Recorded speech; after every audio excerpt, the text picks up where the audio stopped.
அண்ணே. ஏய் தம்பி எப்படி இருக்க? நான் நல்லா இருக்கேன். என்ன 2 நாள் ஆளே காணோம், எங்க போயிருந்தீங்க? 2 நாளா மதுரைக்கு ஜல்லிக்கட்டு பார்க்க போயிருந்தேன். எப்படிண்ணே இந்த வருஷம் எப்படி நல்லா சிறப்பா சிறப்பா இருந்துச்சு, ரொம்ப அருமையா போச்சு. ஆனா என்ன ஒரு வருத்தம்னு கேட்டா வீரர்கள் இறந்துட்டாங்க. இந்த வருஷமாண்ணே? ஆமா தம்பி, அதான் கஷ்டமா போச்சு. அதை விட பெரிய கஷ்டம் என்னன்னு கேட்டா, அந்த கள்ளச்சாராயம் குடிச்சு சாவறவங்களுக்குலாம் கவர்மெண்ட்ல இருந்து ஒரு 10 லட்சம் நிதி கொடுக்குறாங்க. ஆனா இந்த மாதிரி வீர மரணம் அடைகிறவங்களுக்கு 3 லட்சம் கொடுக்கறது தான் என்னால் ஏற்றுக்க முடியல. ஒரு 10 லட்சம் கொடுத்தாங்கன்னா அவங்க குடும்பம் நல்லா இருக்கும். ஏன்னா எதிர்பார்க்காத மரணம், காளையை அடக்கி தமிழ்நாட்டுக்கு பெருமை சேர்க்கக்கூடிய ஒரு வீர மரணம். இந்த மாதிரி சாவறவங்களுக்கு அரசாங்கம் ஏதோ கருணை பண்ணி 10 லட்சமாக கொடுத்தாங்கன்னா நல்லாயிருக்கும்.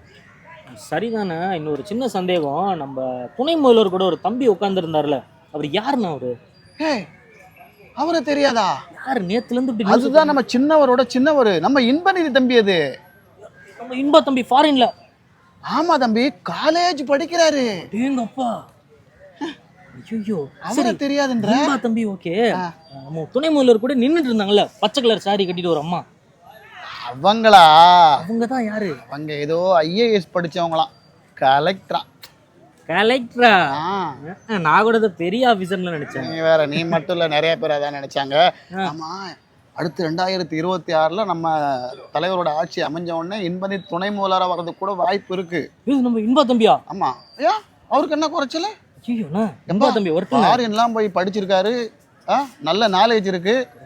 இன்னைக்கு ஜல்லிக்கட்டு காளைய பாக்குற கூட்டத்தை விட நம்ம தம்பியைத்தான் நிறைய பேர் வேடிக்கை பார்த்தாங்க. ஆமாண்ணா, சும்மா வேணா இன்பா தம்பினா ரொம்ப நாளைக்கு அப்புறம் முகத்தை காட்டுறாரா? நிறைய பேர் பார்த்தா ஜல்லிக்கட்டு பார்க்க வந்த மாதிரி தெரியல, எல்லாம் அந்த தம்பியை தான் வேடிக்கை பார்த்துக்கிட்டு. நம்ம சின்னையா மாதிரி இருக்காரு, அப்படியே எல்லாம் பூரிச்சு போயில நின்னாங்க. ஏங்கப்பா. சரி, அடுத்த வருஷம் போகும்போது ஒன்னையும் கூப்பிட்டு போறேன். ஆமாண்ணா, அடுத்த வருஷம் நானும் சின்னையா பார்க்கணுண்ணா. சரி தம்பி, போயிடுவோம்.